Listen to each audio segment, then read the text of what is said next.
Good evening, everyone. I would like to call to order the September 28th, 2022 regular meeting of the Monee Village Board of Trustees, 6:35. If I could please ask Pastor Fettis to come up for the invocation, please. Well, thank you, Mayor. Just a quick note, we don't just open this meeting with a formality, but I just want to remind you that in our own personal prayers and in our church, and I know Wednesday morning when a bunch of us pastors and others get together, we also pray for our village and its leadership. So we appreciate the opportunity to do that here, but also want to assure you of our ongoing prayers in other settings. Now, the Bible says there is no wisdom, no insight, no plan that can succeed against the Lord. Commit your way to the Lord, and your plans will succeed. So let's go to him in prayer. We thank you, Father, that you invite us and welcome us when we come to you in prayer, and that you give wisdom when we ask for it. And we pray for that wisdom tonight for the trustees and others who are involved in this meeting. We ask that all the discussions may be guided by your hand, and that people will be able to listen well to each other and to reach good decisions. Thank you for our mayor, for the trustees, for those who are involved in the administration and leadership of various departments of our village. We thank you for our police and other first responders and ask your protection and your blessing for them. We thank you for everybody who lives in Monee and in this community. And we pray that you will bless the neighborhoods, that you will bless each individual household and family and single who lives in this town, that they may have your safety, that they may prosper in spirit and soul, in mind, in body, in community, and in positive relationships with each other. We pray too, Lord, that in this political season that you will guide the whole process, and we thank you for the opportunity to be involved in choosing leaders, and we pray that we will treasure these freedoms and make good use of them. We commit all these affairs to you, Lord, and thank you again for your love and for your care for us through Jesus Christ our Lord. Amen. Please rise for the pledge of allegiance. Allegiance to the flag of the United States of America and to the republic for which it stands, one nation, under God, indivisible, with liberty and justice for all.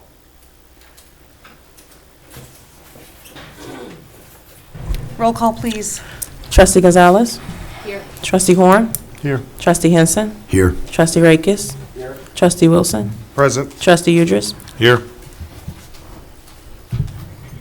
Open to the public. If anybody has anything they would like to say, you may step forward. Moving on to the consent agenda, can I please have a motion to accept? I'll make that motion. Second. Any discussion? Roll call, please. Trustee Horn. Yes. Trustee Henson. Yes. Trustee Rakis. Yes. Trustee Wilson. Yes. Trustee Udris. Yes. Trustee Gonzalez. Yes. Clerk's reports. Thank you, Mayor Bogues. Extremely short tonight, just letting anyone know that would like to pick up any packets for the consolidated election for next year. You can come to the Village Hall and you can pick one up. They will be available as you are able to circulate them right now. End of report. Awesome, thank you. Under my report, I received an email on behalf of the Thornton Township Supervisor and Mayor of Dalton, Tiffany Henyard. The supervisor is hosting a breast cancer awareness walk from Dalton to Springfield between the dates of October 4th and October 14th. Monee will be part of the route they are taking to Springfield for this amazing event. They would like for the mayor, elected officials, and community members to meet with them at the beginning of the village and walk with them for the cause. I have asked Diana to be the point of contact for this so that we get a better idea on exact date and time. So this is a general welcome for everybody to join in that walk. So as soon as we get the information, we'll get it out to everybody and get it on the website. Thank you. And second, I wanted to discuss holiday schedule for the meetings in November and December. So looking at the calendar, the second Wednesday in November is the 9th. The fourth Wednesday is the 23rd, which is the day before Thanksgiving. So my suggestion would be keep the 9th and not do the 23rd. And then the same thing in December. The second Wednesday is the 14th, and the fourth Wednesday is the 28th. So looking for input on whether we just keep the 9th and the 14th or any other suggestions. Sometimes we've moved it to the middle of the month, the 16th, but is that a P and Z meeting? It is. Okay. And is it the same way on, you said it's, Yeah, because the the third, 14th. P and Z is the third, okay, yeah. okay. Yeah, that's fine with me. So November 9th Right. and December 14th? Did I get that right? Yes. Okay. Do you need a motion for that, or? Larry says yes. Yeah. Okay, I'll make that motion. I'll second. Any discussion, further discussion? Roll call, please. Trustee Henson. Yes. Trustee Rakis. Yes. Trustee Wilson. Yes. Trustee Udress. Yes. Trustee Gonzalez. Yes. Trustee Horn. Yes. All right. Thank you, trustees. That's all I've got. Moving on to the administrator's report. Thank you, Mayor. Good evening, everyone. The first item under my report is to welcome Amy Wilson with Farnsworth Group to give us an update. We recently went through an audit for ADA, an assessment, and Amy, the floor is yours. Good evening. Good to be here before you again. I feel like we're making it a regular occurrence. And I'll probably be here to see you one more time before the end of the year, at least, if not more. I wanted to come before you this evening, and you should have received a draft of the Village of Monee Parks and Recreation Department, the Accessibility Assessment and Transition Plan. So that would be the packet that you are seeing here. I wanted to go through and highlight some things for you, and then kind of tell you the status of where we're at and the process to move forward so we can get a final plan in front of you that will ultimately be adopted. So if there are any comments on the first page, the introduction, one of the things that was identified in our comprehensive plan for Parks and Recreation is that there did need to be an accessibility assessment done of all of the Parks and Recreation facilities that had not been done in the past. So we identified that. That was goal 3 of the comprehensive plan. And we talked about creating a matrix of all of the facilities that needed to be evaluated. And then we were going to provide you with an opinion of probable cost on how to fix and bring those within code compliance. So that is part of the introduction. So then the process of doing that is that we were hired in late last fall. We began our assessments in December, and we've come out. The facilities included Fireman's Park. Within Fireman's Park, it was not just the outdoor spaces, but it was also the recreation building. Excluded were obviously anything that was east of the parking lot. So Village Hall was not included, neither were Public Works buildings in that. We also did not include the concessions and press box. And then the other small baseball and softball concessions, because we do have future plans to take those down and build something new that we had already identified in the Fireman's Park Master Plan. We did the 3 neighborhood parks as well. So Friendship, Potawatomi, and Sunrise were all taken a look at. The regulations and guidelines that we applied to all of this, there's 2 regulatory documents. The one is the American with Disabilities Act, both Title II and Title III, and that is going to cover all of your local public government facilities needing to comply with those standards. The second regulatory document that we applied, and is actually the more stringent of the 2, is the 2018 Illinois Accessibility Code. And so that was actually written and is a little more stringent because it helps to alleviate some of the conflicts between the 2 documents. And makes it so that we are more accessible than the federal guidelines would require. So those were applied. We used those regulatory documents to create a matrix that we took out to each facility. The full audits and the assessments are actually in the back of the report for you. It lists the documents.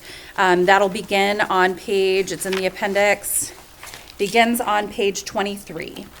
So each park is listed, it has the categories, it talks about the standard or the program type, it has a photo that is tied to that particular item, and then talks about whether it was a pass or fail or whether it was required or not. We also provided, to help kind of more visibly identify the locations and the deficiencies at each of the parks, there is a graphic page, a diagram of each of the parks with a key at the bottom identifying the overall areas that we have concern with or that we reviewed, and so that is available. I will tell you this is a draft, so as we went through it, the one that you have, page 12 is actually a duplicate and will be removed, so you are aware. But there is one page for each of those parks. Moving into section 3, we provided a transition plan. We noticed as we went through that there were actually overall common themes and issues and deficiencies, and so we made some general site recommendations to pay attention to for future park development, but that were also noticed just in like overall. So an easy kind of at a glance, these are things that need to be taken care of, and I'm just going to highlight those quickly, the bullet points. Feel free to look through those at your leisure and ask questions if you do have anything that you don't understand about that. Generally, it was to create or improve accessible routes between the program areas and the accessible parking spaces. So a program area, as far as parks and recreation, for example, a playground would count as a program in a recreational space. So in this case, in your parks, you have 4 total playgrounds, so you have 4 programs. And I will talk about how that program comes into effect when we talk about what's needed to be made in compliance and what is really more of a choice for the village to do so. The next bullet point is to improve accessible parking spaces in accordance with the federal, with the minimum federal standards. A lot of the accessible spaces that are designated don't currently fall within the parameters as far as slope, cross slope, dimensions, signage that are required. Replace site furnishings. The site furnishings that are at all of the parks, not all of those are accessible and ADA compliant. And then the last thing was to replace the playground surfacing. All of the playground surfacing that you have in all 4 playgrounds currently is pea gravel, and that is not considered accessible. So it is difficult for those with limited abilities to traverse over pea gravel. So for Fireman's Park specifically, we did not make recommendations and go through. It was actually the park that is the largest, so most likely we expected there to be the most deficiencies, and there are. Majority of the deficiencies are going to be corrected when we make the improvements that are included in the infrastructure project that is hopefully going out to bid this fall, and then as well as phase 1. So those again would be accessible routes and parking and making the actual program areas, which would be baseball, softball, football, restrooms, all of that, playground, it would all come into compliance. So anything new that's built, the village is required at this time to make it so that it is ADA compliant. So all new construction has to fall within guidelines. As far as existing items, things that will remain that are existing, I talked about the program areas. You are not required to make accessible all programs. So if you have 4 playgrounds, you are required to make one of those 4 playgrounds ADA accessible. So if you are providing that program to the public for use, you don't need to do, the other 3. But I would suggest, and as we talk about recommendations moving forward, getting public input to find out if there are community members who are utilizing certain parks and certain programs and other locations, if that's a necessity or that would make that more of a priority than others. So we are recommending, however, to move forward. We've specified within the recreation building. So the recreation building does not fall under the infrastructure projects for Fireman's Park, nor does it fall under OSLAD Phase 1, the interior. There are some things that need to be corrected as far as the restrooms distances, an AED that is sticking out into a hallway space too much. There's different heights, surfaces in the kitchen and things like that that need to be addressed. And that is listed in the Fireman's Park section. For Friendship Park, Potawatomi Park, and Sunrise Park, we had three, there are similarities. So there are sections of the accessible route that don't meet compliance, and that compliance, the common things were the cross slope of the sidewalk or the path is greater than 2%, or the longitudinal slope, so in the path of travel, that exceeds 5%.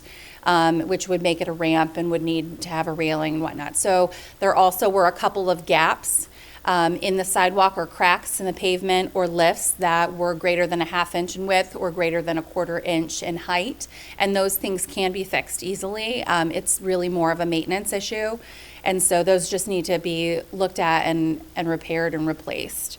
The one thing other than the pea gravel that we noticed is that the transition ramps that are into the playgrounds, those do not meet requirement as far as width based off of the square footage of the playgrounds. And then the height of that, the slope of that would be difficult for somebody to maneuver up that. And then there were some gaps between the accessible paved routes and the entrance to the playgrounds. So we make recommendations to fix those. As far as whether or not to do those, we talked about a timeline. In 2010 was actually when the regulations were put into place for municipalities and government bodies that said, this needs to be done. And there was given a length of time of 2 years to come into compliance with that, to be able to review. That time has passed significantly, so we feel that it should be a priority for the village, Farnsworth Group does, to consider making, these deficiencies come into compliance and evaluating priorities for that. In order to do that, it would depend on funding and budget and whether or not you have the availability to do that, if it falls under, Public Works regular maintenance costs, or if it's something that's going to exceed that. So the timeline that we're recommending that we would hope that would be considered would be trying to find a way to complete these and update all of this within approximately 3 years' time. We feel that's a reasonable amount of time to make a plan to do so. But again, it all depends on budget. I handed out to you this evening. You should have it. It's the big 11 by 17, colorful. I know numbers can become confusing for everyone, but we have started to put together a spreadsheet of the costs for each of the items for the parks. Again, you can see that Fireman's Park is excluded from this because we were talking about that, but it goes down and it lists and itemizes each of the things that needs to be done for each park, the costs with those. The highlighted yellow items, I am working with Ed to find a local contractor to give us costs on those.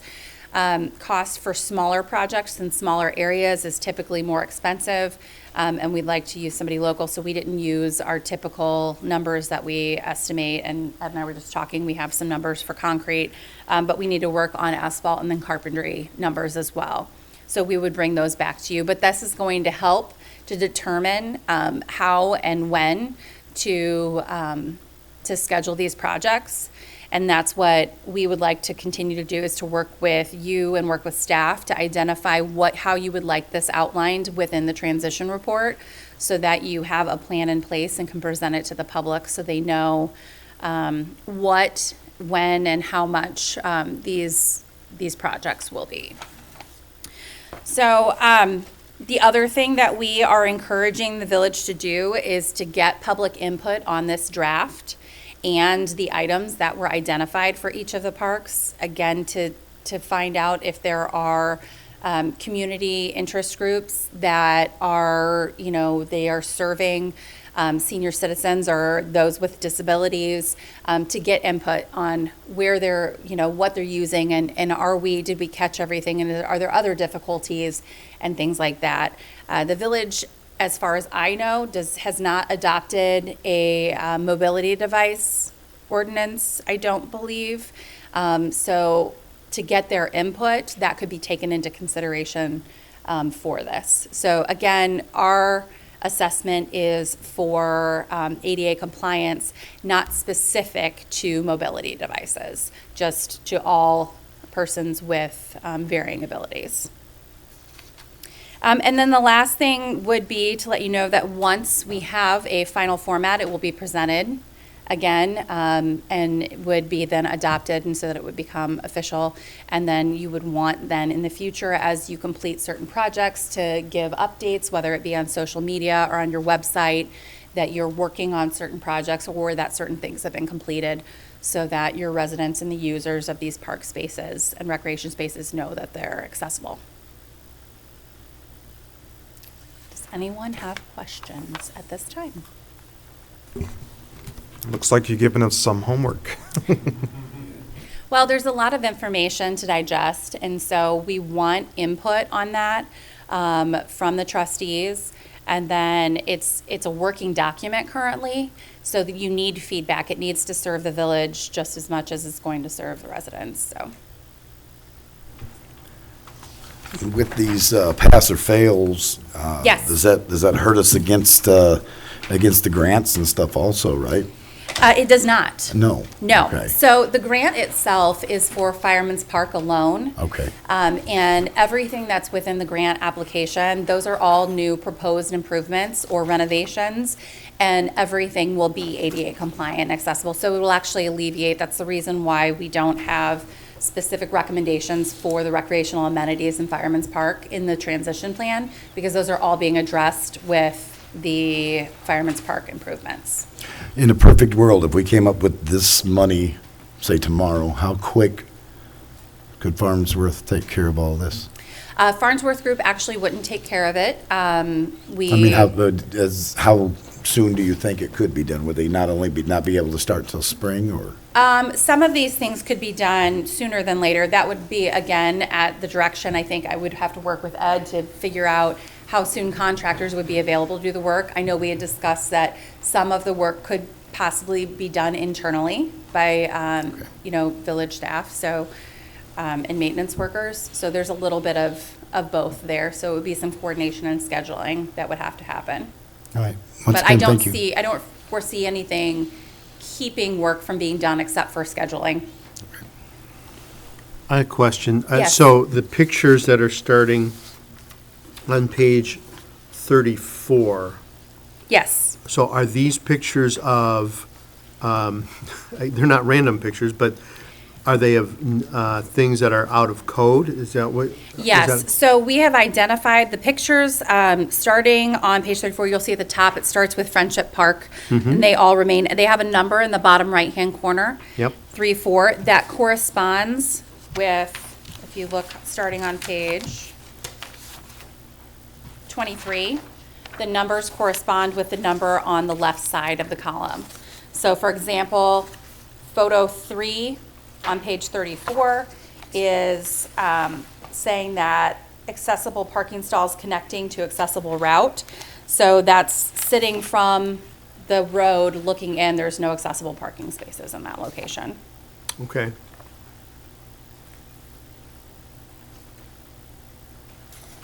Okay, so, and you said the code was adopted, the federal code was 2010, and then the Illinois code was? It's been revised, and it was updated last in 2018. So it's possible that when these parks were built and so forth, we were in code. Possibly, yes. There are some deficiencies that are just gaps in accessible route, and those would never have been within code. Yeah. Because it's just turf. But yeah. So it is, and that's why there was given a time frame following when, in 2010, they gave a reasonable time, 2 to 3 years, for just assessment to happen. Sure. And then a plan to be put in place to update those items that were non-compliant. And I'm looking for picture 44, because it's Okay. not next to 43, Okay? but it says meets number of accessible stalls. So what is the guideline for that? So there is, in the code, it's basically 0 to 125 spaces, I think, first, is how many, it tells you how many accessible spaces you have to have per that many number of parking spaces. Okay. So currently out in this space, if you were counting the spaces, and this is where it gets hairy again, right? So it's the whole parking lot, so it includes the parking spaces that are back behind the softball and baseball field as well, because we don't provide, technically there's one accessible space that's back in that location, but it doesn't meet requirements. So for the 3 that are in the front here, that could meet for a portion of it, but it doesn't meet for the overall parking lot. So we are suggesting that there be 1 additional that would be striped, and if the pavement cross slope meets requirements that's closest to the football field, it would make sense to actually put 1 on that side, since there is not an accessible space on that side. And so, the neighborhood parks that, I don't think any of them have a parking lot at all. They do not. So that is on-street parking. So again, when we talk about what's required and what's not required, it is not required when you do not identify on-street parking spaces, if you're not striping them, that you would not have to stripe and put an accessible space there. Okay. But there are some situations where we're making a suggestion that you might want to put a new accessible entrance, because the only accessible entrance or the route is a significant distance away. It's on the far corners, and the park is situated towards the middle, the park playground entrance. And so it would make sense to cut a curb ramp, like a mid-block curb ramp. And if you're doing that, it is then at your discretion, at the village's discretion, if you would like to stripe and put that. The code, as far as parallel spaces for handicap, is a little wishy-washy because they don't have it written in, but it's still the same. 8 by 22 is the space that you would designate, but you would need to have then an aisle, a 5-foot access aisle adjacent to that that's outside of that 8-foot depth. So that then becomes difficult because you're not going to cut 13 feet into your roadway. So then that would require additional work then to cut curb and have a 5-foot on the inside. So again, it's at your discretion. If somebody is coming that needs to drive to a neighborhood park, and that's the other thing you need to discuss, is that it's a neighborhood park. So it's not a destination, it's not a community park, but because there are limited numbers of playgrounds and parks within the village, you might see that there are people driving to those parks and parking on the street to use those. So it's a discussion that needs to happen. Okay. So, there's one, 24A. 24A on page 41? 41. Tell me is that in code or not in code? 24A on page 41, that is not in code for a couple of reasons. Okay. When you have site furnishings like a bench, an accessible bench has to have at least 1 arm on one end of the bench. So all of the benches that are currently within the playgrounds and within Fireman's Park do not have 1 or 2 arms. There's also a minimum height that there needs to be from the ground to the seat itself, and then the height of the back as well. So benches nowadays are designed specifically to meet those requirements. Okay. And a way to make sure that the ground height doesn't change is not to put it on top of a surface that can be displaced, but to have it on a concrete pad underneath of it. So you would put a bench pad. At least one bench per playground would need to be accessible, and that also means you would have a 3x3 space that extends at the end of the bench on a concrete pad, so that a mobility device would be able to pull up next to the bench if someone else that did not have a disability could sit on that bench. Okay. And you don't need to do that for all of the benches. It would just need to be done at minimum one. And then that's the same with picnic tables. There's ADA Yes. accessible picnic tables now. Correct. Okay. And again, that is toe clearance, it's knee clearance, and then typically those that are accessible, it's either at the end of the picnic table, it will extend out so that someone with mobility device could pull up underneath of it, or on one side or the other, there is a shorter bench so that somebody could pull up. Okay. And also the pea gravel's out of compliance in this. Yes, unfortunately it is.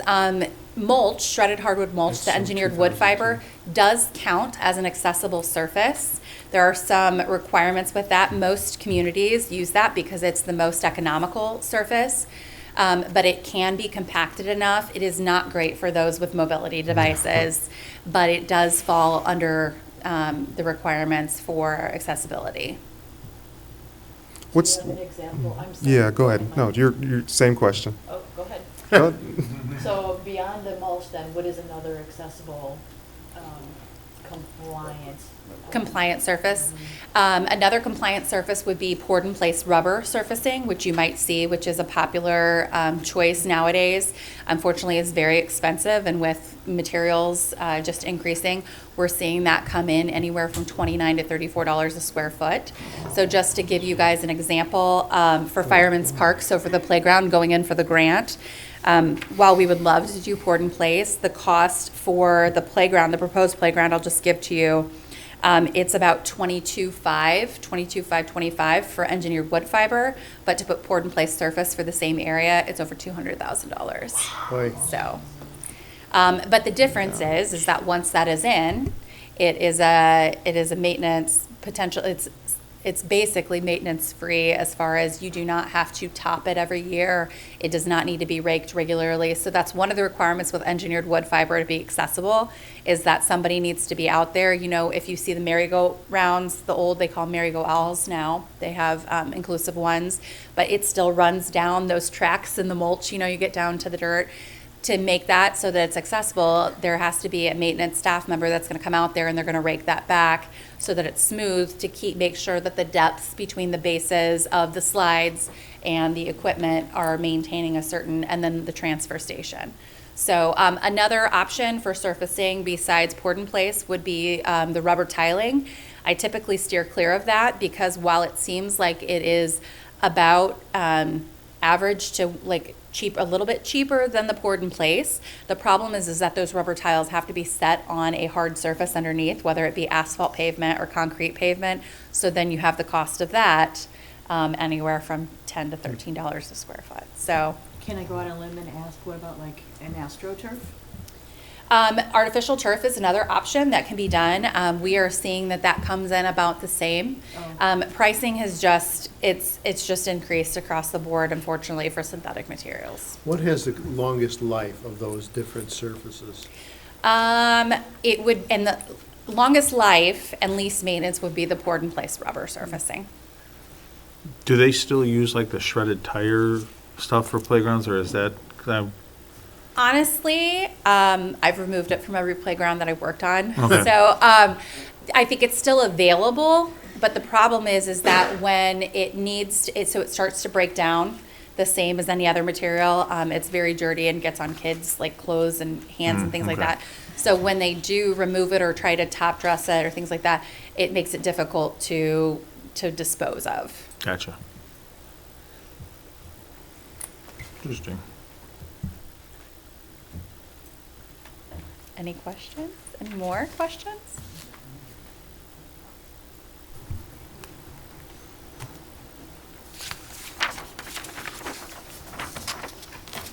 And again, Went to school again. what? I'm I sorry. feel like we just went to school again. There's a lot of requirements. So we try to make sure that with new design and everything, like I said, that all of these things are taken into consideration, and so that'll all be taken care of with the new development at Fireman's Park. But it's just, you really need to make considerations for how the things that are not included in those, how can those things be addressed? And this is just really a way of us identifying what those items are, and then now we need to make a plan of how and when that they can be brought into compliance. Are there any grants that are available to help us with stuff like this? So, actually, these types of items can be, as well as the playground equipment itself, DECIO or DCEO grant funding could potentially go towards all of these items. That could be used for that, so that is absolutely a possibility. So that's something that we can look into. DECO? DCEO, Department of Commerce and Economic Opportunity. So are we saying that we have the three parks here, that one of the three have to have the accessibility, or do all three? So technically, you have 4 playgrounds, so like 4 of the, so there, it's the same program at each of the neighborhood parks and at Fireman's Park. So out of that, 25% of that program needs to be made accessible. So one of them needs to be made accessible. We have plans within Fireman's Park in Phase 1 to have that playground be an accessible, inclusive playground. So that would count as the one out of the one program, the 25% of that program. If you look at each of the parks, however, separately, none of them meet compliance. So if the village, if it's within their financial capability, then it would make sense to be able to try to bring those into compliance. Or maybe you wait and you do them when when you have plans to update those parks. And you couldn't split the 25% up across 4 parks? No, you could not. 25, well, that one park, 1 out of 4 is the 25%, but you couldn't like make a bench at 1 and then a table at, like it wouldn't, because the programs themselves within those would not be available.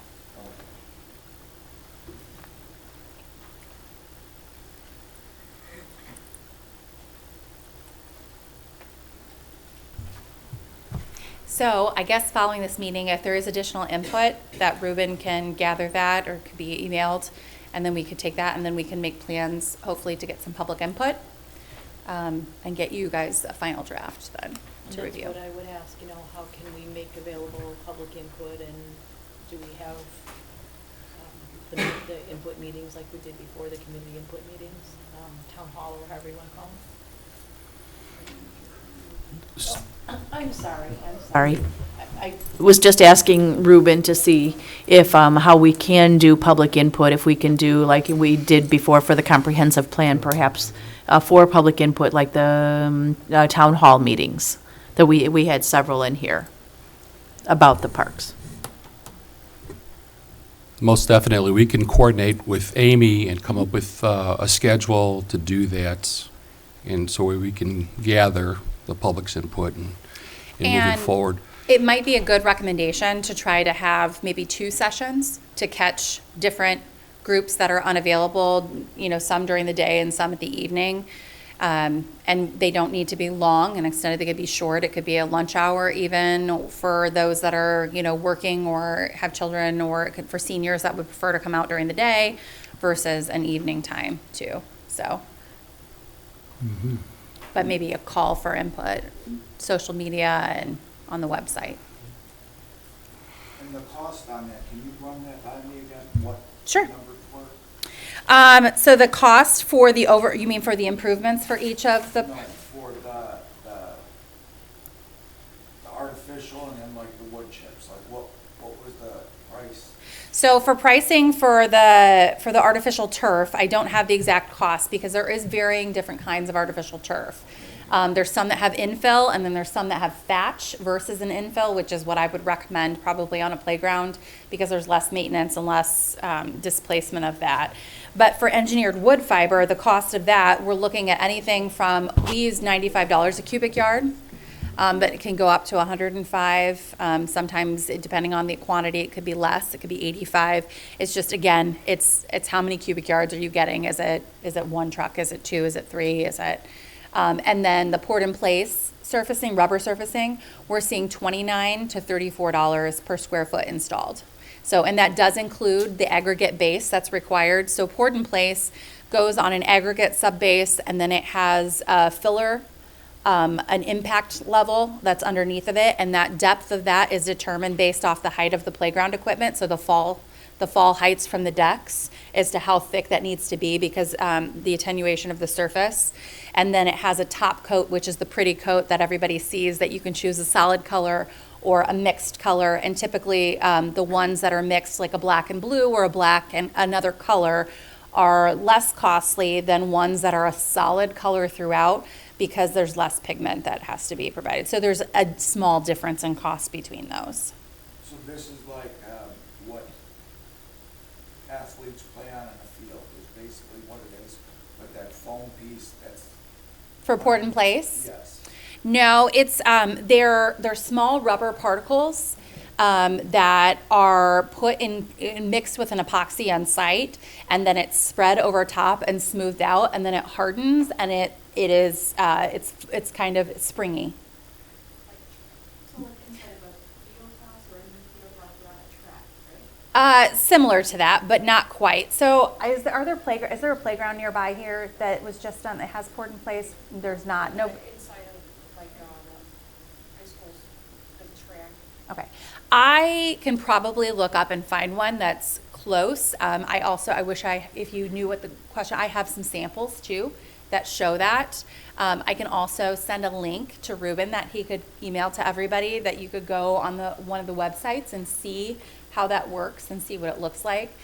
You also have the ability, you can create designs that swirls or designs. So if you have a themed playground, like we were talking about having Fireman's Park be themed for rescue, and rescue workers and hometown heroes and that kind of thing.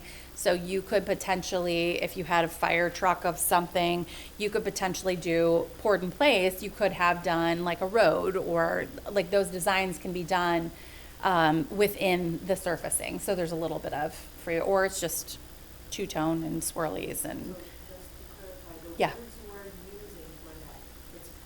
Poured, P-O-U-R-E-D, in place, P-L-A-C-E. So it's poured in place rubber playground surfacing.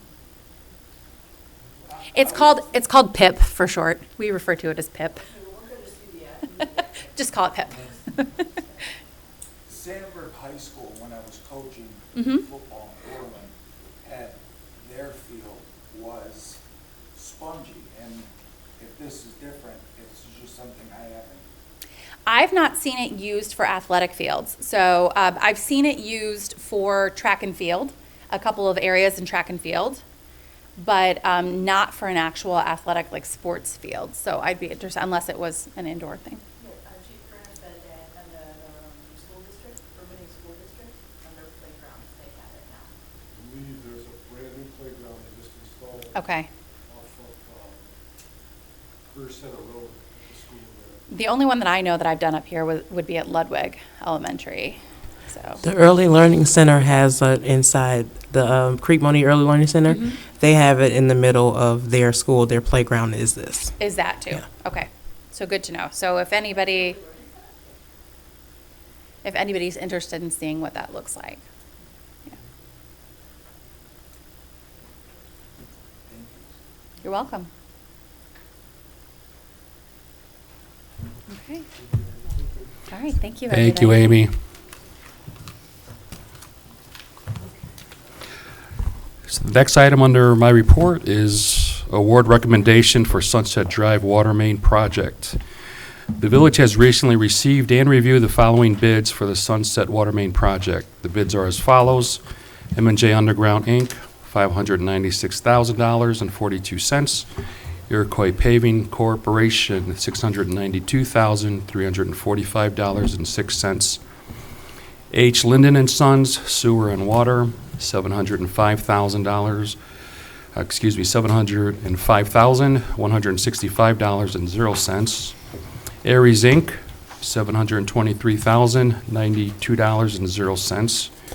And Austin Tyler Construction Company, $787,255.00. As seen on the enclosed itemized bid tabulation, the low bid is approximately 5.4% lower than the estimated cost of $630,360.00. We therefore recommend that the contract be awarded to the low bidder, M&J Underground, in the amount of $596,000.42. The board action request is a motion to approve M&J Underground, Inc. in the amount of $596,000.42. I'll make that motion. I'll second. Any discussion?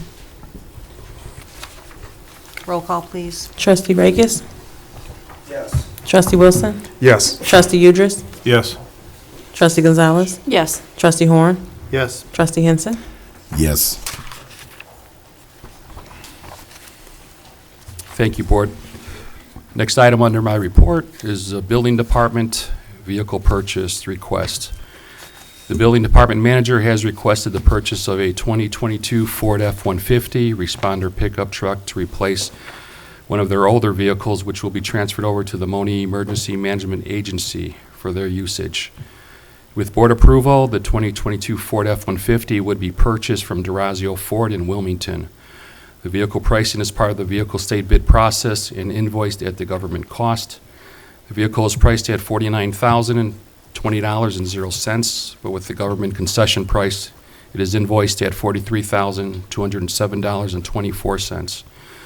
This vehicle purchase has been previously budgeted for fiscal year 2023. Board action requested is a motion to approve the purchase of the 2022 Ford F-150 responder pickup truck in the amount of $43,207.24. I'll make that motion. Second. Any discussion? So would I be correct in assuming that we're doing this now because it's available versus waiting till fiscal year 2023? Because we are already in 2023, yeah. Got it, yes. That is correct. So I would be correct in saying that this is fiscal year 23. That's what I meant to say, thank you. I appreciate Romy also being a good advocate for his department and identifying the need for it. There is a need. We're expanding, code enforcement is expanding, and also you want the professionalism also of, you don't want to show up in a Ford Focus or a Pinto coming up to do an inspection or code enforcement. You gotta look the part, right? You gotta dress for success. So this is one of those areas we can do that, and he's identified, and plus Lance is too big for a little tourist. So, good job, Romy. I appreciate you being a good advocate for your guys, and keep up the good work. Also, with this truck, I've been kind of talking with Romy and everybody about it. But since Mike brought it up, just think about myself and Lance getting into that car the other day and me going for a ride along with him. Took us a little while to get in and back out. Romy has kept everything under the budget, even well under the budget. This price is well under the budget. From what I understand, it will more than likely be made into an EMA vehicle also. So he has covered a lot of bases with that and still come in under the wire.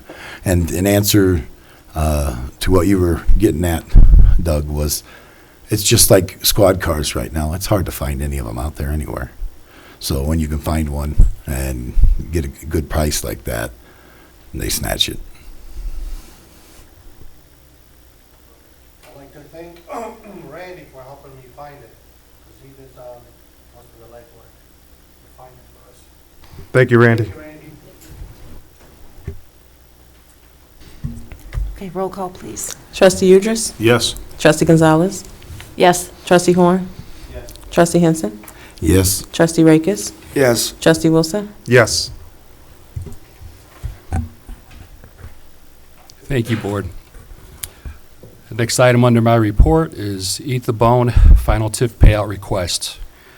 On September 22nd, 2022, Mr. Terrell of Eat the Bone Barbecue LLC met with village staff and the village attorney to discuss his final payout request. Mr. Terrell provided an overall summary of his construction project, turned over all of his receipts, invoices, and his financial spreadsheet, which is in your attachments. These documents have been reviewed by staff and confirmed. In summation, on December 9th, 2020, the village entered into a redevelopment agreement with Mr. Terrell, allocating $40,000 to Eat the Bone Barbecue, with the understanding that once the business was fully operational and functioning, full payment would be executed to Mr. Terrell. Due to financial difficulties such as rising prices, supply chain shortages, and other challenges during the pandemic, Mr. Terrell was not able to meet the time frame of the agreement. On October 27th, 2021, Mr. Terrell came before the board and requested a partial payout of $25,000 to help defer financial shortages and to keep the project on target. The board approved this payout request, leaving a $15,000 balance due him. Through all of the difficulties mentioned and some not mentioned, Mr. Terrell has been able to keep his business open to take out customers and has been able to keep his business afloat, satisfying his growing customer base from surrounding areas, including Indiana, all the while keeping the construction phase in motion, as he and his brother and family have done most of the construction project themselves. Mr. Terrell is here tonight requesting the remainder of the balance to get across the finish line. He would also like to address the board on his latest update and answer any questions or concerns that the board may wish to share. So with no further ado, Mr. Terrell, the floor is yours. Good evening, Mayor, everyone else. Thank you for this opportunity. I'm not sure if any of you, I know a couple of you have been by the restaurant.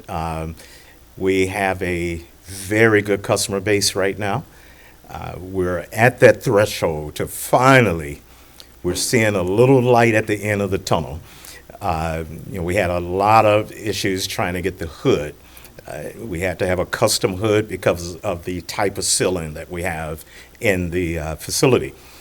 It's made, finally, after months of trying to get the equipment in, the parts and everything that they needed. It's ready. So our developer, he has it. It's ready to be installed. We just have a couple of the little guidelines we need to follow to get to that point to have the final installation.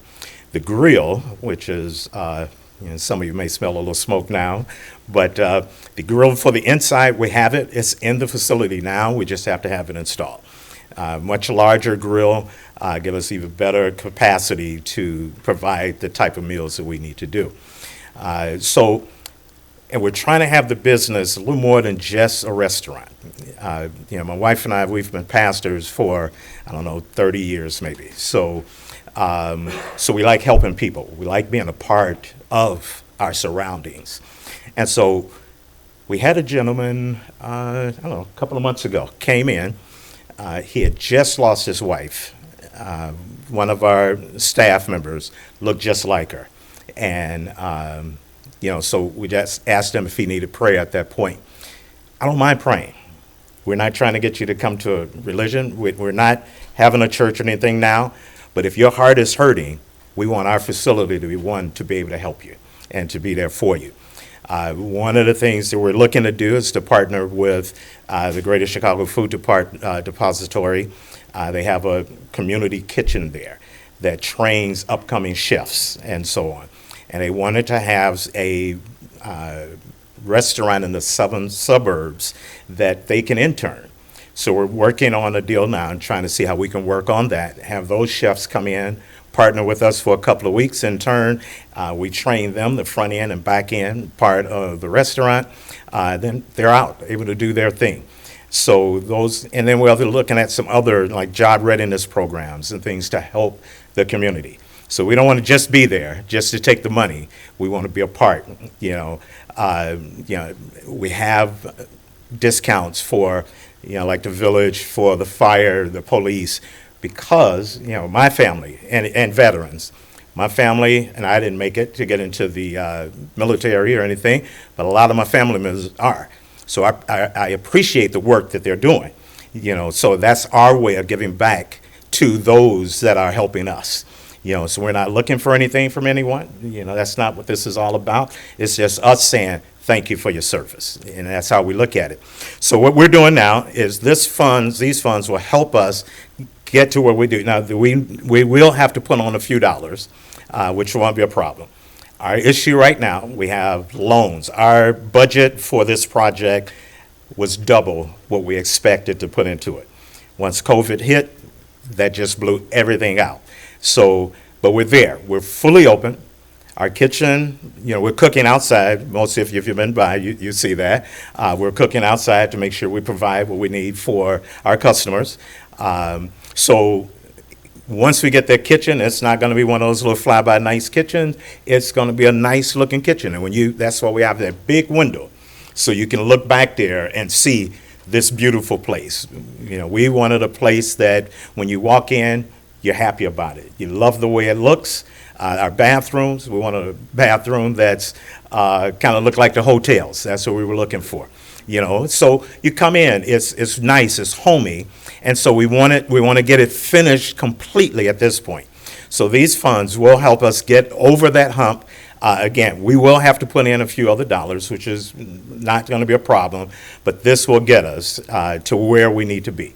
And so, but our main focus was to get open, and that's what the first funds were able to do, get us to that point that we can open the doors and start serving our customers. We have, like I say, a great customer base. We have a board on the wall for the customers to write on there. They can take pictures or whatever. So we got a lot of thank yous and so on for the type of food that we're selling. And, so that's what this is about, is to get there, get it completed so we can move on. And once we get some of these, a few loans that we had, once those are out the way, we'll start seeing more funds sitting in the bank account.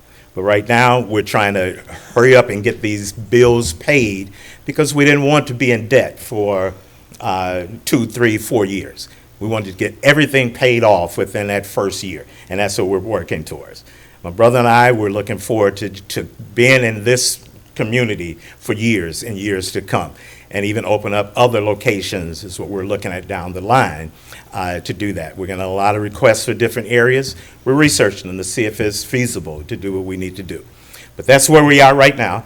I didn't want to go through all of the things that we plan on doing and certain companies that we want to partner with to ensure that we're able to do what we can, not only just for the business, but for the community.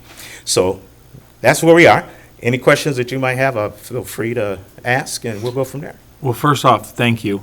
Thank you for choosing Monee. Thank you for sticking with it, because COVID put a hardship on everybody, and to start a new business throughout COVID is remarkable. So I appreciate you for that. Working in the construction industry, I'm very aware of building costs and services in construction and how much they've, in some cases, not even doubled but tripled, Yes. if you can even find some of it. So, I'm just, no question for you. I just wanted to tell you thank you. Thank you. Appreciate it. I also wanted to tell you that anytime that I've ever stepped inside or outside when you guys were cooking and when you guys had everything going, not only is the food great, but the people that work for you and that your family and all of your employees, it puts a smile on your face when you just walk away. I went in there one day, and it was right around the time where you guys were putting the tables together and everything. And I asked you how it was going, and you could have said, "Well, now they got to do this. Now we got this hood. Now we got." You didn't. You says, "We're getting it done. We're going to get it done. We got a few things that snuck up on us. We're getting it done." And you had no bitterness, only joy in your face and in your heart. You didn't say anything bad about the village. You didn't say anything bad about the people or the inspectors or anything. You just was doing what you were doing, and you were going to get it done. And I love your attitude, and I love your place. Thank you. Thank you. Anyone else? Yes, I appreciate your business and your ministry. Now it's official. I know it's your ministry because, like Trustee Henson said, that the atmosphere, just being outside, and I've gone a few times, and the atmosphere is uplifting. So I'm a big advocate for you, and I want to see you succeed. And I think you're going to be an intricate part in our village. So I see the sweat equity. I know you're all out there giving it your all. So it's noticed, and I appreciate it. Thank you. Thank you. Have you had their food? Yes. And then you know they're going to succeed. I want to say thank you for several reasons, but personally for myself, my sister stopped in a few times and got some food and brought it home. It was amazing, and it was delicious. Congratulations, and the best of luck on your future in the business.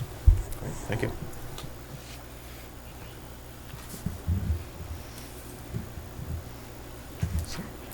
Thank you, Mr. Terrell. Thank you. Thank you. Mayor. So as mentioned earlier, the balance is $15,000 that's due him. At this point, I would ask for a motion to approve the final payout request to Mr. Gerard Terrell of Eat the Bone Barbecue LLC in the amount of $15,000.00. I'll make that motion. Second. Third. Any discussion, further discussion? Roll call, please. Oh, okay. Sorry, John. You want to say something? Well, I did want to say that building services and ordinances and everything like that has had no problem with Eat the Bone. They have complied in every way, shape, or form, even when they've got thrown some curveballs, even when the money has come up, they have done what they can, and if they hadn't, they communicated. They've been close with everything and everything that they've asked for. And, I mean, how many other people, when you ask them to give you proof of what they've done and what their money is going to send in all of this, and actually they did above and beyond anything that I've seen that some companies do in town here. So Nice record keeping, by the way, also.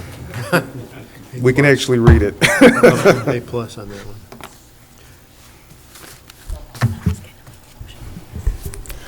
Trustee Gonzalez, Yes. Trustee Horn, Yes. Trustee Henson, yes. Trustee Rakes, Yes. Trustee Wilson, Yes. Trustee Udris. Yes. Thank you, Board. End of my report. Thanks, Ruben. Moving on to the officials' reports, Public Works, Trustee Horn.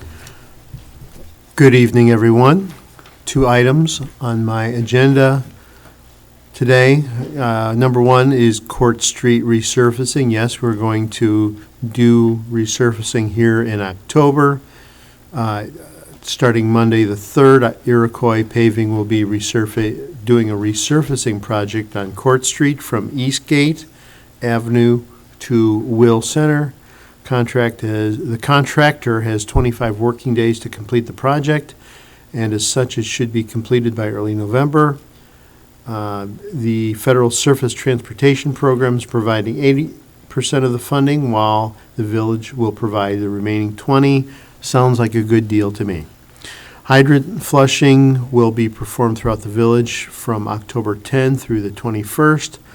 Of course, signs will be posted in the affected areas in advance. Contact DPW with any questions or concerns. End of report. Thank you. Parks and Recreation, Trustee Gonzalez. Thank you, Mayor. Parks and Recreation, our Monee Mavericks have their last home football game this Saturday, so please stop out and support them. Do we know who they're playing? Do you remember? No? Okay. And we have some Halloween programs coming up. We have a skeleton class, a pirate class, a senior luncheon for $5 with a great lunch and entertainment. And I am under the assumption, or I just heard that somebody's going to sponsor the desserts for that senior luncheon as well. Halloween Happenings is coming up Friday, October 28th, 5:30 to 7:30 at Fireman's Park. There's going to be hay rides, free hot dogs for the first 100 kids, costume contests, a bonfire coming back, a DJ, free goodie bags, and trunk or treat. And that being said, so if there's forms out here for the trunk or treat, so this is also very fun. I know that we have trick or treating on Monday, but the trunk or treat, it's basically trick-or-treating out of your trunk. So we're asking cars, neighbors, businesses, if they wanted to participate, to decorate your trunk, and for the kids to come up and trick-or-treat at your trunk. So those are available online and with Diana as well. Ongoing programs that are yoga, I'm going to say Muay Thai, sorry. Muay Thai. No, Muay Thai. Taekwondo and before and after care programs inside Monee Elementary. We're already booking parties and room rentals in 2023, so don't wait to book your party at Fireman's Park. And again, just to reiterate, the sidewalk in front of Fireman's Park parking lot will be under construction in the next week. So to please utilize the parking lot to the west of the park building. And I would like to, can I talk about MWC real quick then too? So Monee Women's Club, we have, thanks for everybody who ordered mums this year for our fall mum fundraiser. They're absolutely stunningly gorgeous. So thank you for that. And the next big thing that we're doing, you probably have seen our Fashion for Compassion. The Monee Women's Club have partnered with New Hope Christian Church, and we're putting on a fashion show, a fundraising for our scholarship fund as well as their compassion ministry. Tickets are only $20, and looking for models, or if you have a favorite decade that you love to show off, perhaps you love Titanic wear, or the Andrews Sisters, or Elvis, or if you're a hippie at heart and you would like to show off your decade costume, your period area costume, we'd love to have you there. The tickets are only $20, available online, and almost every women's club member has them. Gets you into the fashion show. There will be Elvis there. He has not left the building. We'll be entertaining, as well as another singer, an a cappella singer who is going to be there, as well as all the fashions, in a fabulous silent auction and free refreshments. So if anybody would like tickets, I know a couple people have them. We're happy to take care of you and hope to see you there. It's next Saturday, October 8th. And the last thing I wanted to bring up is our next meeting is October 15th. It's, out of our normal calendar, so it's Wednesday, October 15th. End of report. Thank you. Finance, Trustee Rakis.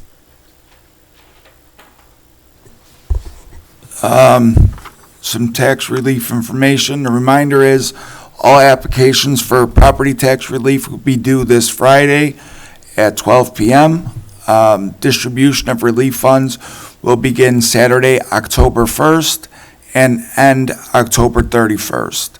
The village will allow for check pickup during the following hours: Mondays, 9 a.m. to 5 p.m., Tuesday, 9 a.m. to 5 p.m., and Saturdays, 9 a.m. till 12 p.m. Any questions can be emailed to taxrelief@villageofmonee.org, and relief checks for applications that have been dropped off this week at Village Hall will not be available until October 17th, which is Monday. End of report. Thank you. Economic Development, Trustee Wilson. Yes, thank you, Mayor. Under Project Unite Monee, Director Bill Barnes,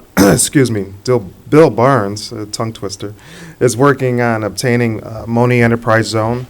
There will be a cooperative effort with local adjacent municipalities and the Southland Economic Development Corporation. This will be another economic development tool, such as a TIF.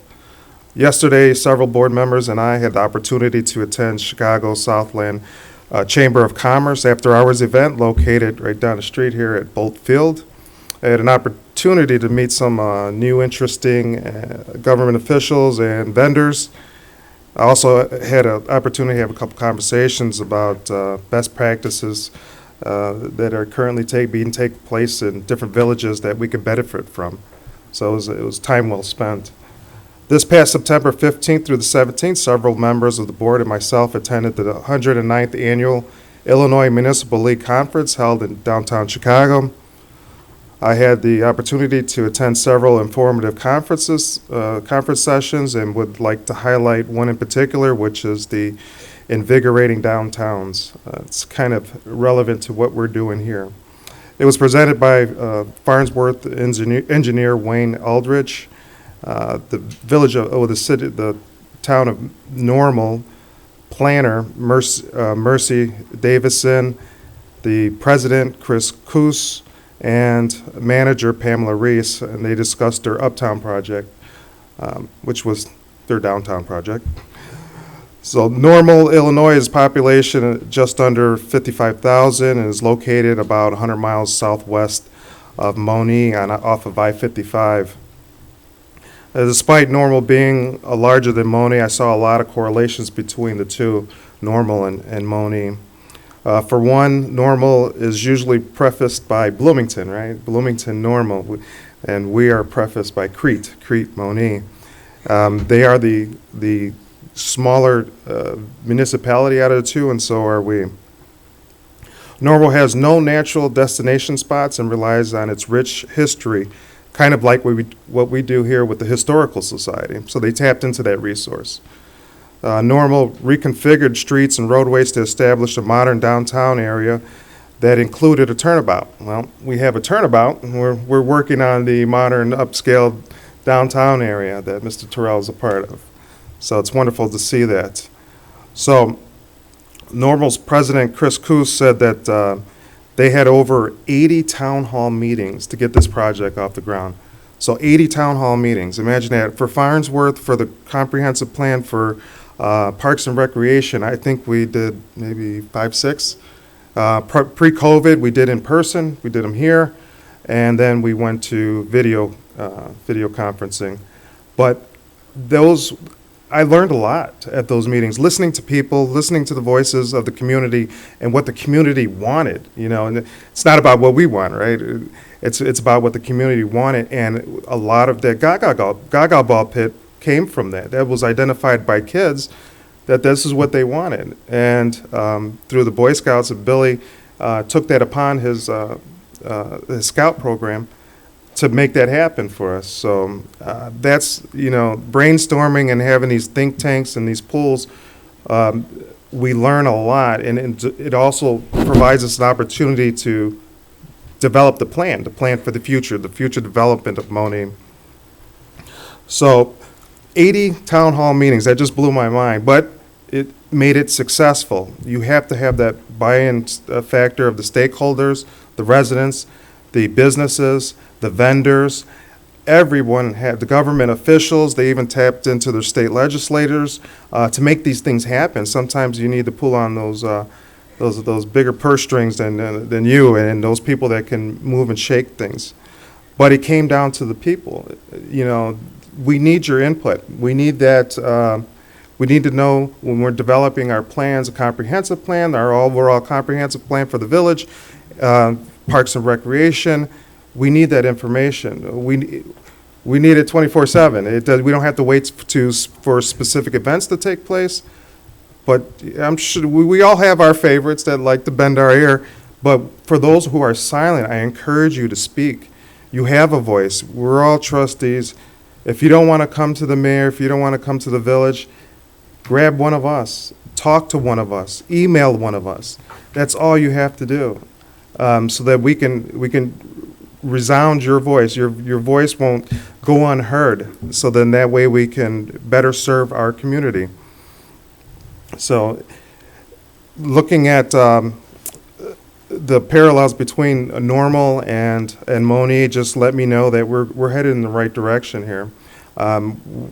Under this administration, I think we're really we kind of plateaued. Now we're breaking through that ceiling, and we're getting to we're taking it to the next level, but that's going to take the help of the community.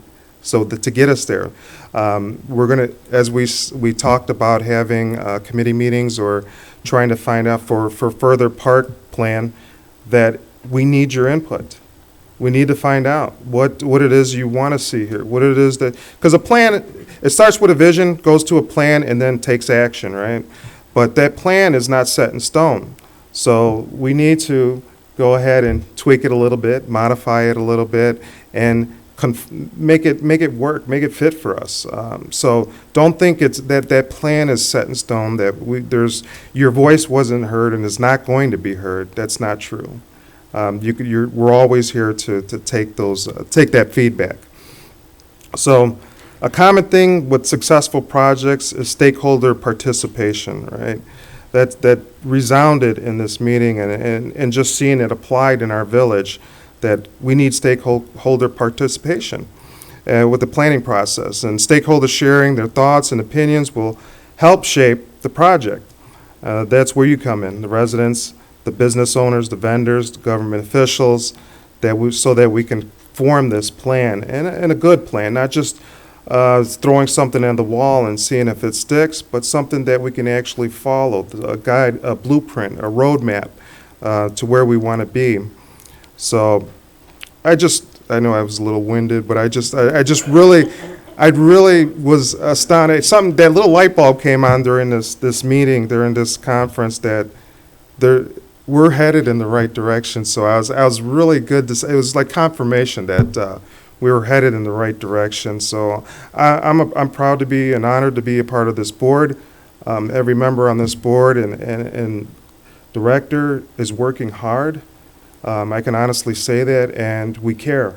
And caring means more than anything to me, because when you don't care, you let things go to neglect, right? And you start caring about yourself and not others.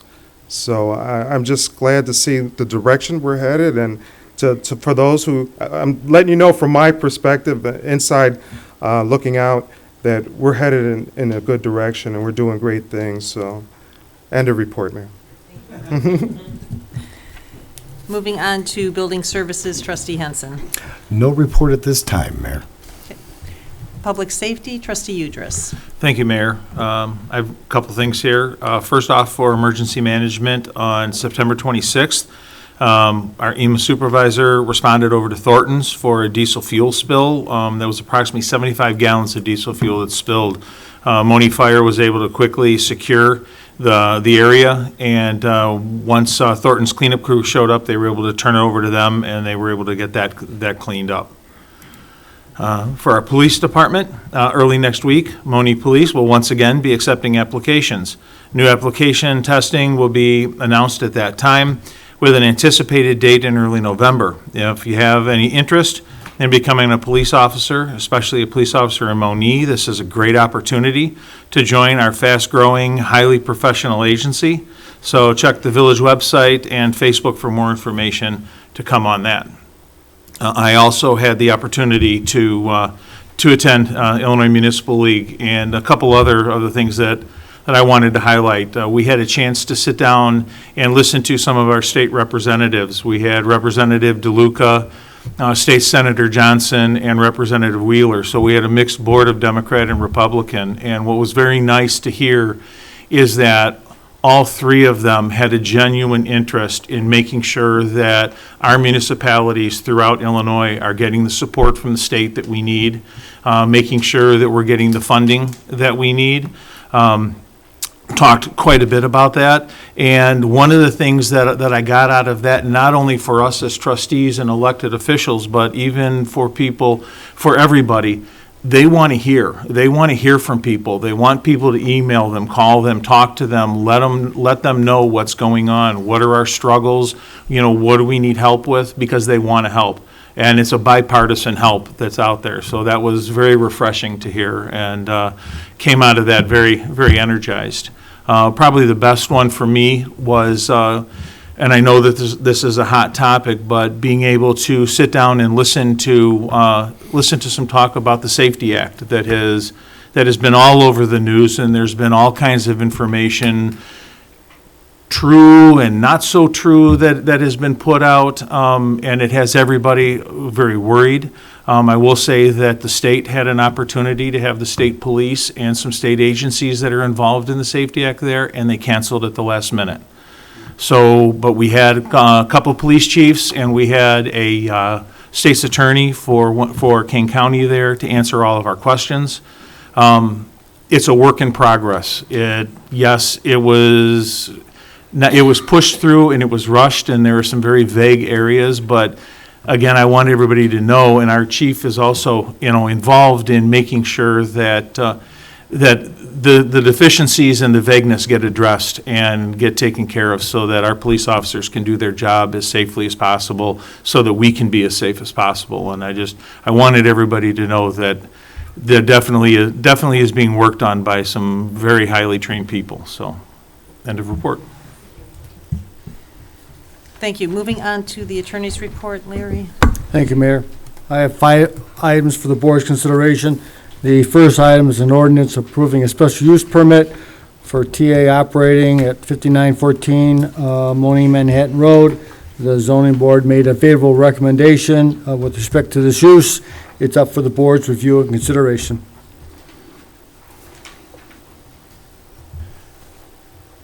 Do we have anybody here representing TA? So they are in Florida, and they are in I have the hurricane right now. But they did say if you had any questions, I can text them, and if the wind isn't blowing too hard, they'll be happy to answer any questions. Good luck with that, huh? Would you like for me to give it a try? Could we postpone it, and can I make a motion to postpone it until next meeting, so they would have a chance to be here to answer our questions? I mean, you have the right to table it. I'm asking him now. I did talk to him before the meeting, and he said if they need him to, I'll let him know I will text him to see, so let's see what he says. I mean, there's a few issues that I wanted to ask him about and everything before voting on it, so. I'll second that for tabling it. Okay, so if he is available, then will the board, I can have a motion to call him to allow him, he has said he is available. Okay. So, can someone make a motion for me to be able to allow him to participate via phone? I'll make that motion. Trustee Horn? Yes. Trustee Henson? Yes. Trustee Rakis? Yes. Trustee Wilson? Yes. Trustee Udris? Yes. Trustee Gonzalez? Yes. Just a point of order, since there was a motion made to table, do we need to rescind that motion in order to then call him?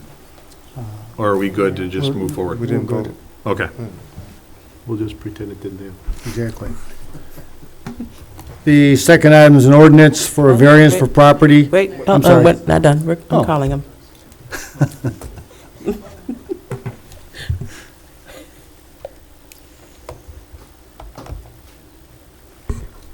Hello? Hello, is this Ben? Yes, it's good. Okay, can you turn this on? We have the board has a couple questions for you in regards to the item. Alrighty.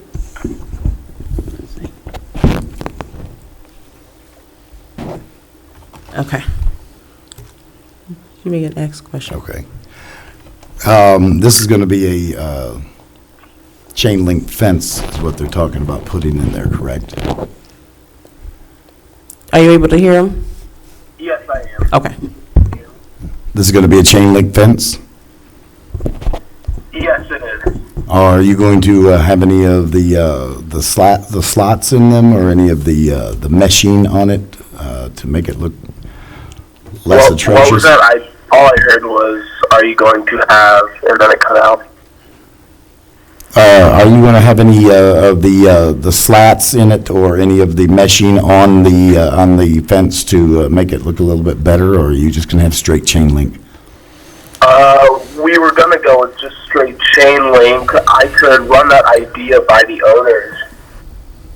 We were originally just going to put the trees and ornamental grass that was requested in.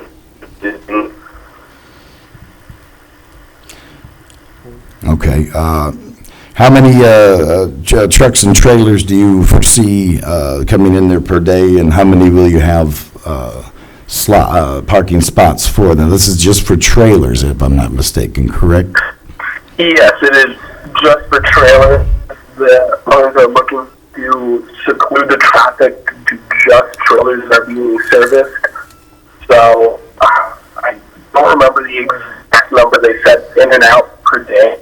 Get an exact from them, but I believe it was about 10 to 15 trailers being serviced a day and stored on site before, during, and after service. All right. Now, in your first mentioning in a meeting of this, you were saying that it was going to be strictly for for Amazon, but yet in the P and Z meeting, you said that it was going to be for service for Amazon and others. Is it going to be just for Amazon, or is it going to be for the public also? I believe they're going to be having most of the agreements with the Trump specifically. Originally, back when this was first brought up, it was specifically with Amazon. Since then, they've notified me that it will be open to other trucking companies as well. All right. So I'm not sure if a trucker from the general public just driving by would be able to have his trailer serviced, unless he notified the site that he would need to be in there.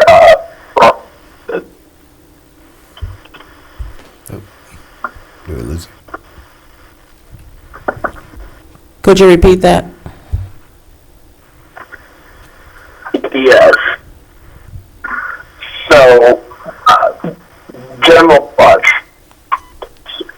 who have agreements and spoken with TA Petro would be able to have their trailer serviced here, but for just a common passer who might be needing some work done on his trailer, I'm not sure, and don't think that it would be available off of the whim to have his trailer serviced unless it's with travel centers or Petro prior to his visit or his or her visit.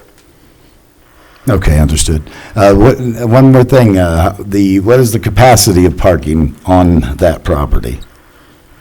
The amount of trucks, parking spaces called out is 51 for trailers, and then I believe there's 5 to 6 employees with 1 to 2 handicaps. All right, thank you very much. All right, sure thing.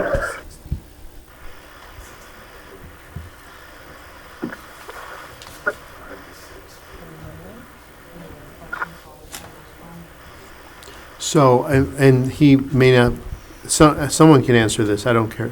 The company that's actually doing the work, is that a division of TA Operating, or is that a private concern, or who That's is the going to be with TA Operating. TA Operating, okay. Is that a subsidiary of TA Petro? Yes, TA and Petro are owned by the TA Travel Centers of America bought out Petro a few years ago. So it will be either employees from the site across the street, or they will be hired. And work underneath Petro. Okay. And then it's my understanding, in place of the mesh in the fence, there's some landscaping that's going in front. Is that your understanding, sir? What was that? Sorry, it was a little quiet. There's landscaping in front of the fence. Yes, sir, there is.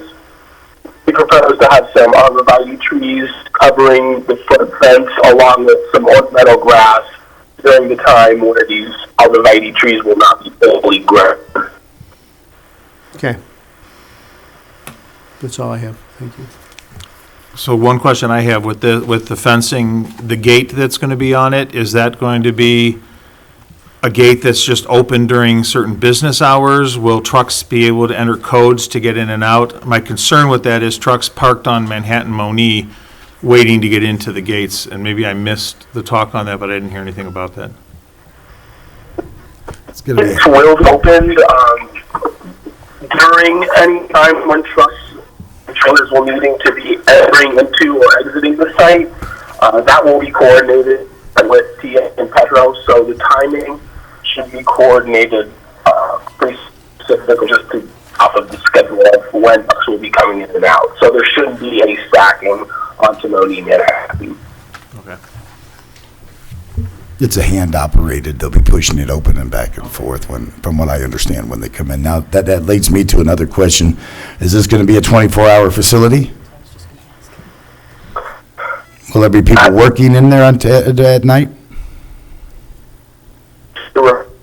Yeah, for example, on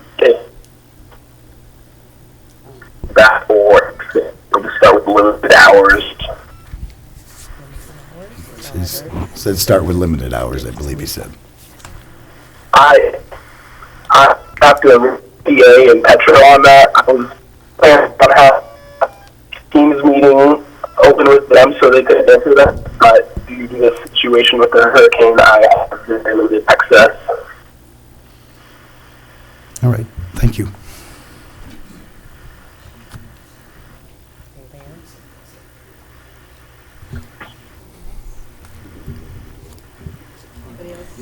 And if anyone needed a visual, we made sure we put it inside the packet so you can see how they wanted to have it.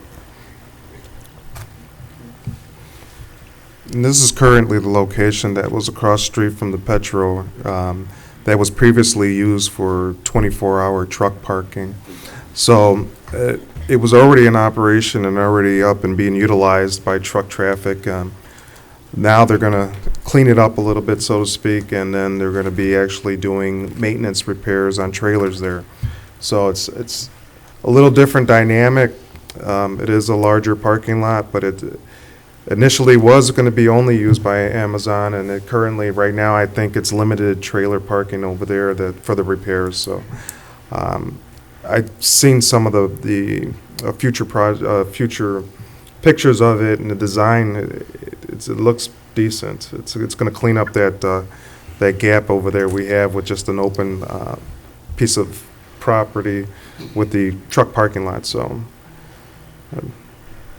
And actually, with only trailers and trucks going in there to get serviced, it will actually cut down on truck traffic going in and out of there, because it used to be just a free-for-all parking spot, and they'd pull in and go out whenever they wanted.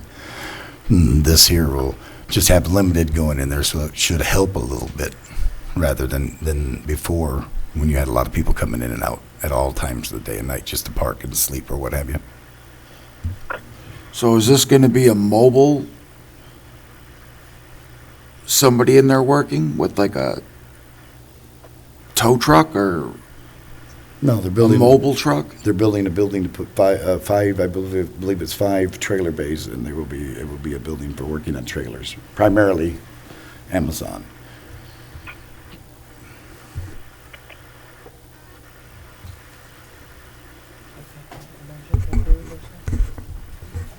Pardon me? Yeah, motion to approve. I'll make that motion. Second. Any discussion? Trustee Henson? Yes. Trustee Rakes? Yes. Trustee Wilson? Yes. Trustee Udris? Yes. Trustee Gonzalez? Yes. Trustee Horn? Yes.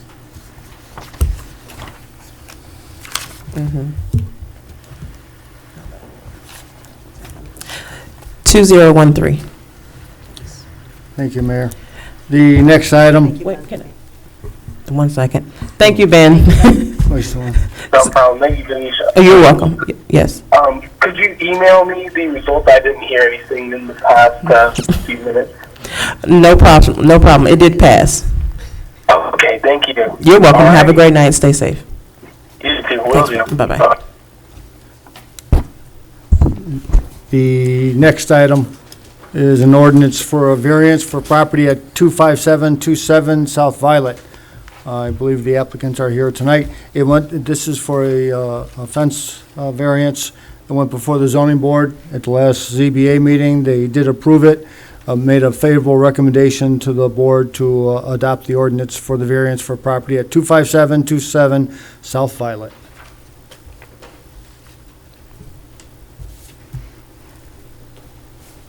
Can I have a motion, I'll make please? that motion. I'll second.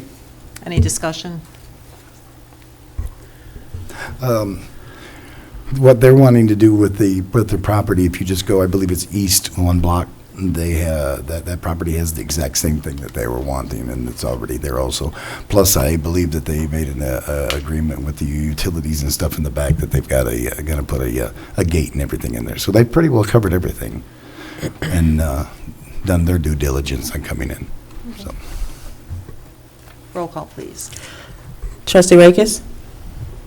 Yes. Trustee Wilson? Yes. Trustee Udris? Yes. Trustee Gonzalez? Yes. Trustee Horn? Yes. Trustee Henson? Yes.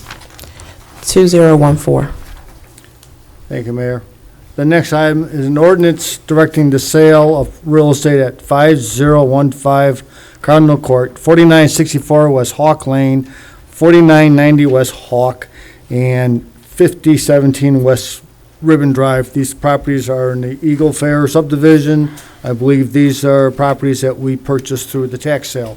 They'll be up for the board's review and consideration.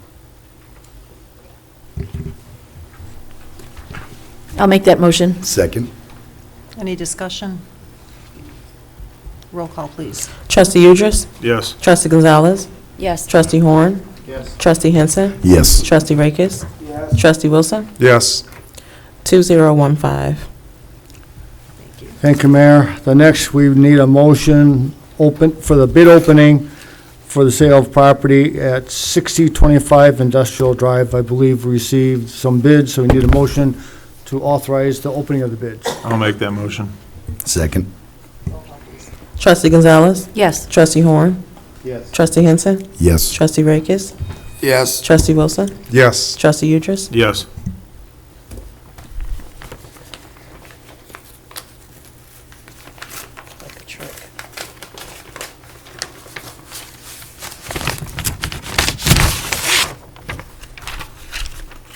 There was only one bid received, and that was from Iroquois Paving. The proposal for that PIN number, $425,000.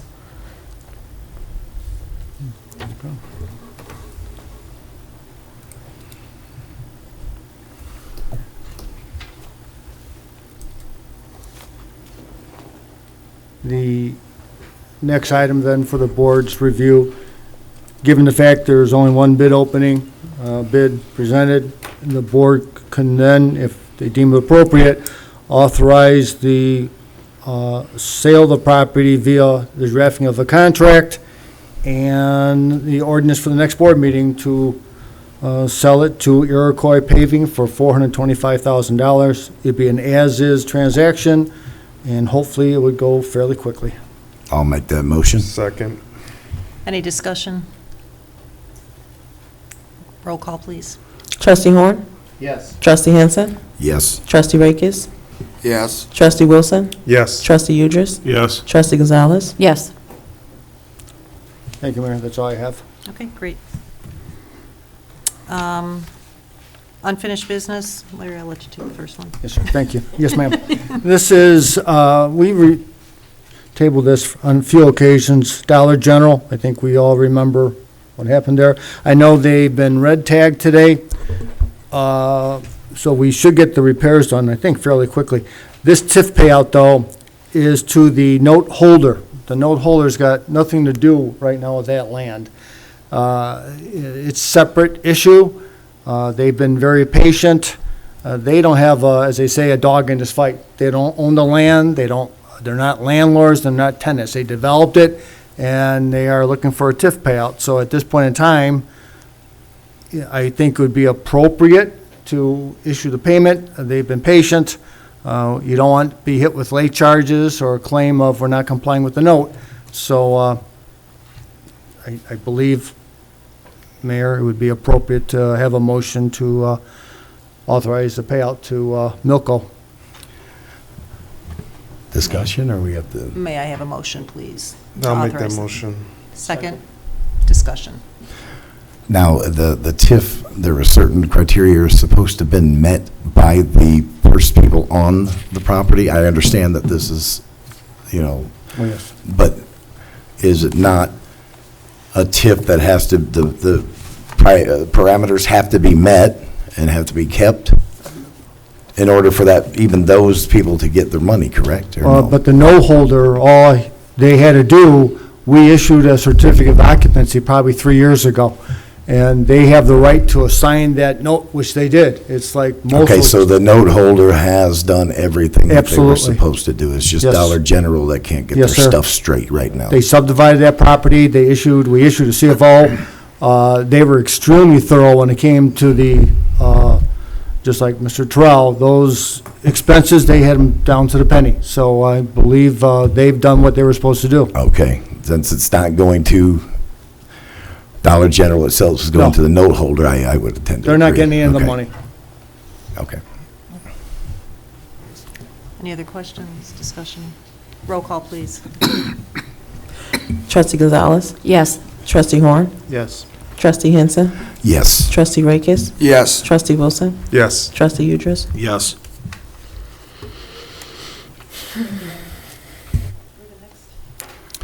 Thank you, Mayor. Under unfinished business, discussion approval, Link Media billboard rental fee donation. As the board recalls, at the last meeting, we discussed Media Link billboard rental fee designation by the village.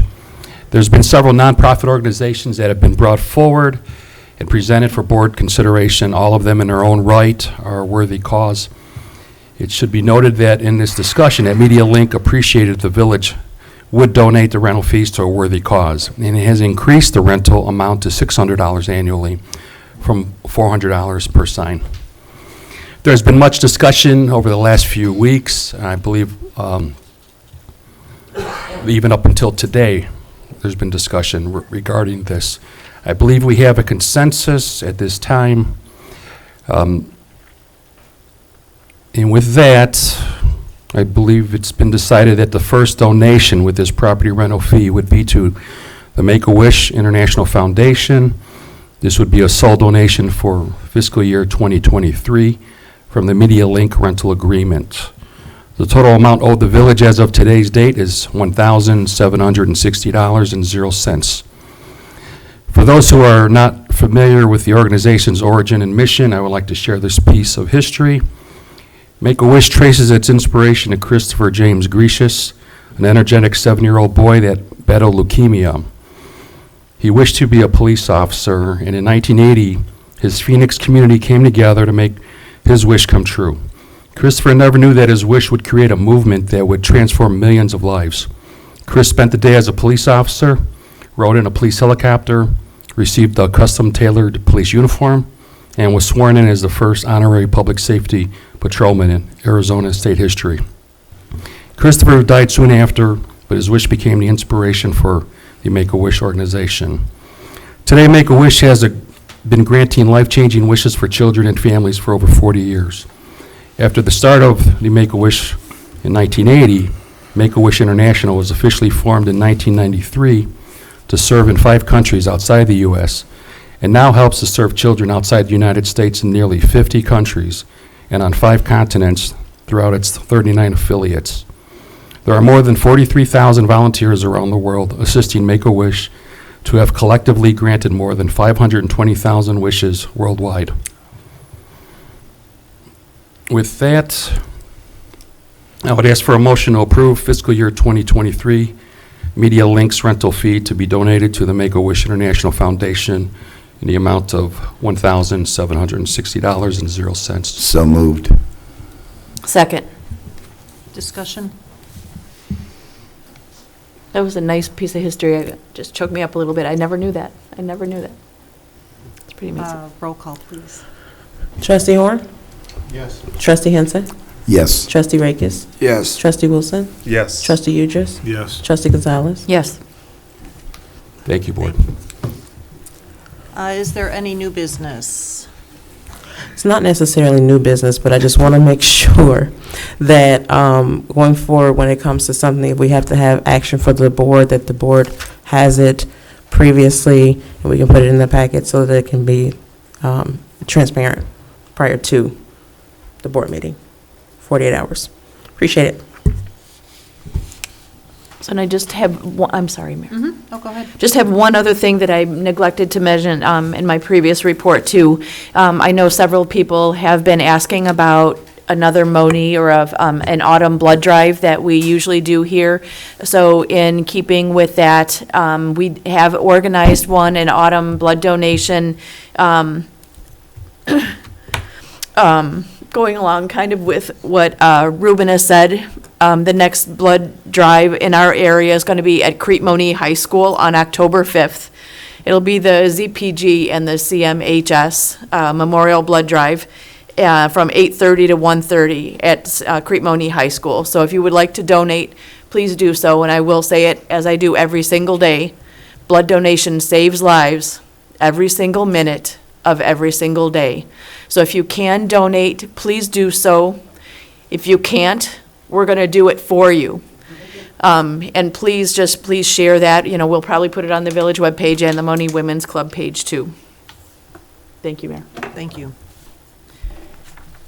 Open to the public, non-agenda items. If anybody would like to come up and say anything. May I please have a motion to adjourn? Make that motion, Mayor. Second. Roll call, please. Trustee Henson? Yes. Trustee Rakes? Yes.